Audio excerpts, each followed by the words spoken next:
যেকোনো অর্জনের জন্য বয়স আদতে কোনো বাধাই নয়। সৌন্দর্য প্রতিযোগিতার মঞ্চে সেটাই প্রমাণ করেছেন ৬০ বছরের তরুণী আলেজান্দ্রা মারিসা রদ্রিগেজ।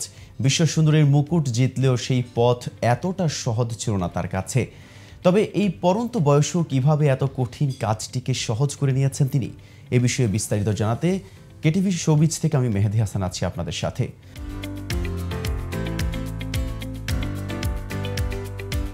আর্জেন্টিনার লা প্লাতা শহরের বাসিন্দা আলেজান্দ্রা পেশায় একাধারে উকিল এবং সাংবাদিক। তিনি সম্প্রতি মিস ইউনিভার্স বুয়েনাস আইরেস নামের সৌন্দর্য প্রতিযোগিতায় বিজয়ী হয়ে শিরোনামে এসেছেন তিনি। বিজয়ী হওয়ার পর চলতি বছরের মে মাসে মিস ইউনিভার্স আর্জেন্টিনা নামে এক সৌন্দর্য প্রতিযোগিতায় অংশগ্রহণ করার সুযোগও পেয়েছেন আলেজান্দ্রা।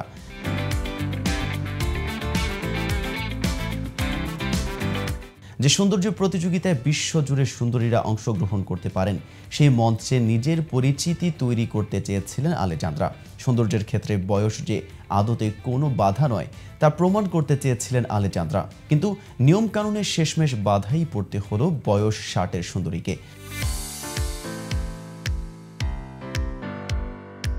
১৯৫২ সালে তৈরি হওয়া নিয়ম অনুযায়ী যে প্রতিযোগীরা বিশ্ব সুন্দরী প্রতিযোগিতায় অংশগ্রহণ করতে পারবেন তাদের সর্বনিম্ন বয়স হতে হবে ১৮ বছর, সর্বোচ্চ ২৮ বছর। বয়সের সীমা ২৮ বছর থেকে সামান্য পার হলেও তিনি প্রতিযোগিতায় অংশগ্রহণ করার অধিকার হারাবেন। তবে বয়স একমাত্র শর্ত নয়, বিশ্ব সুন্দরী প্রতিযোগিতায় অংশগ্রহণকারীদের জন্য তৈরি হয়েছিল আরও নিয়মকানুন।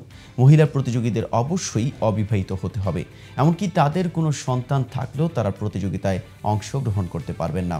পরে অবশ্য সৌন্দর্য প্রতিযোগিতার নিয়মকানুনে বদল আনা হয়, তবে তার সামান্যই। সর্বনিম্ন বয়সে কোনো পরিবর্তন করা না হলেও জানানো হয় সর্বোচ্চ ৭৩ বছর বয়স পর্যন্ত মহিলা প্রতিযোগীরা অংশগ্রহণ করতে পারবেন, তবে তাদের সন্তান থাকা চলবে না এবং অবিবাহিত হতে হবে। এরপর ২০২৩ সালের সেপ্টেম্বর মাসে সৌন্দর্য প্রতিযোগিতার আবারও নিয়ম বদল করা হয়। চলতি বছরে আয়োজিত প্রতিযোগিতাগুলিতে নতুন নিয়ম কার্যকর করা হয়েছে। সে কারণেই সৌন্দর্য প্রতিযোগিতায় অংশগ্রহণ করতে পেরেছেন আলেজান্দ্রা। তো বন্ধুরা, ৬০ বছর বয়সে সেরা সুন্দরীর পুরস্কার জেতা আলেজান্দ্রার ব্যাপারে আপনার মতামত কি জানাতে পারেন কমেন্ট বক্সে। আর ভিডিওটি ভালো লাগলে শেয়ার করতে ভুলবেন না। আজ পর্যন্ত এতক্ষণ সাথে থাকার জন্য ধন্যবাদ। নিত্য নতুন সকল আপডেট পেতে কেটিভি শোবিজের সাথেই থাকুন।